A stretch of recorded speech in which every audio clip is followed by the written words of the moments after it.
What is up? What is going on? Welcome back to the coronavirus headquarters, the war room, if you will. We are back to have another lesson on Texas history to get you through this time that we are out of school. Hopefully, y'all are keeping track of your assignments. Hopefully, you're staying on top of everything. If you're from a different class, if you're from a different district, even, I know we've got some other districts watching, tuning in. Welcome. Happy you're here.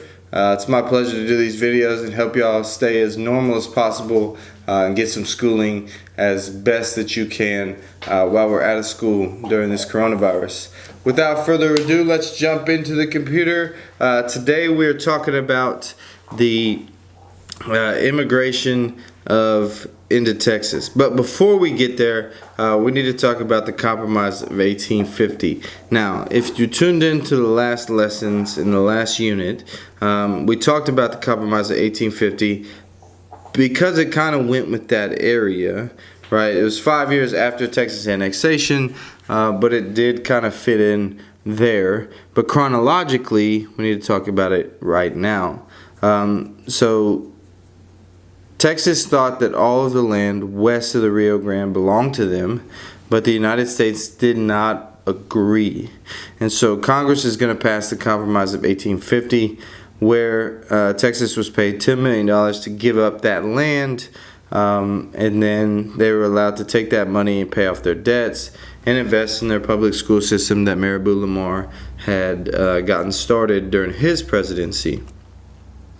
So now we can talk about a growing population. There were plenty of reasons for people to move to Texas. It was kind of the land of opportunity to a certain degree.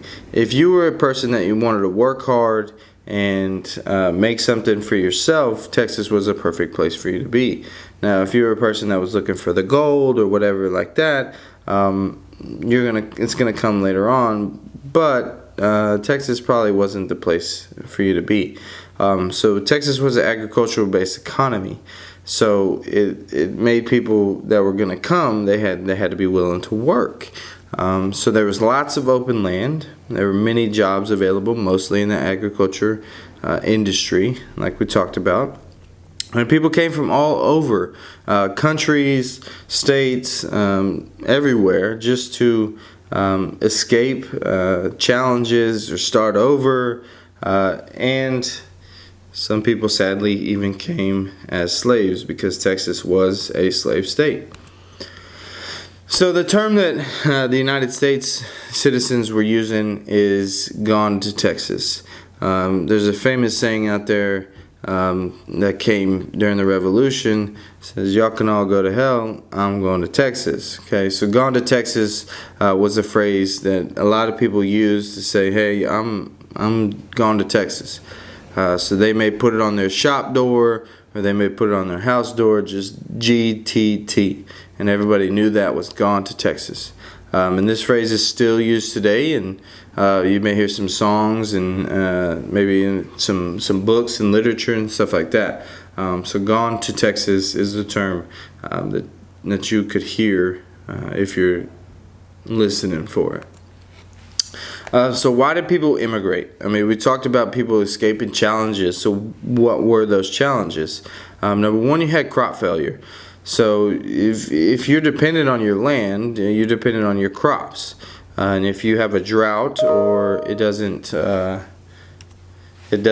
rain, or your crops just fail, you're not either eating or you're not making money. And that's going to be a problem for a lot of families. And when you have crop failures, you may also have famines, which is a period of time with little or no food supply. And so you're going to have people that are just dying to get out of there and have some sort of sustainable land that they can get to and farm and grow their crops and make a life for themselves. And that's what some people wanted to do. They didn't want any of this lavish life. They just wanted to be self-sufficient and not rely on anybody else. You also have some European revolutions going on here. And those European revolutions are going to, basically make it to where people don't want to live in Europe anymore. And so they're going to immigrate to the United States. And when they're looking for a place to immigrate, Texas is going to be a good landing spot for them, because it is a lot of land. You can make something for yourself. And then you also had the idea of westward expansion and the Homestead Act. And we'll talk about the Homestead Act right here. So the Homestead Act was I don't want to say law, but I guess it was. I mean, it was signed into law, but it was mainly a declaration or a deal that Abraham Lincoln passed on May 20th of 1862. And basically, all the Homestead Act did was encourage people to move westward. And so what they do is they took that public land, and if you were going out to be a homesteader, in this Homestead Act, they'd give you 160 acres of this public land. In exchange, you paid a small fee filing your documents. And you had to basically live there for 5 years, and then you owned it. That's it. That's all you had to do. Could you imagine, like, hey, this is yours. This is your car. I'm going to give it to you.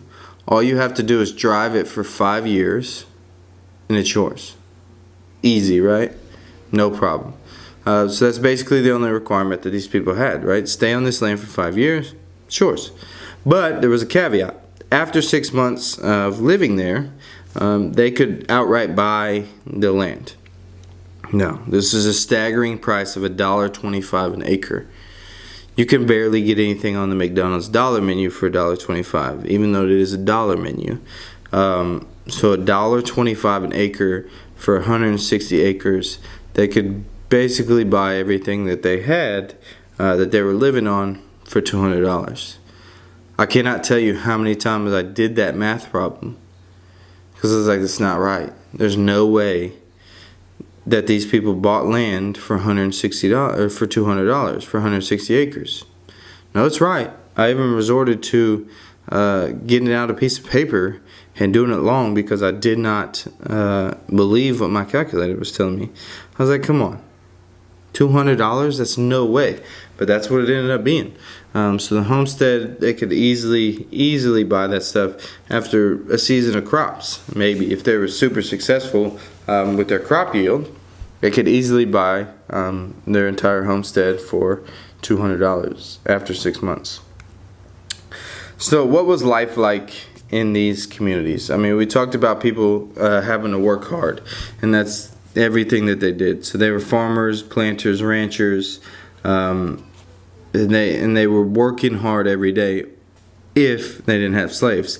If they did have slaves, basically they were just kind of hanging out, letting the slaves do the work. But if they didn't, they were having to work really hard just to make something out of this land.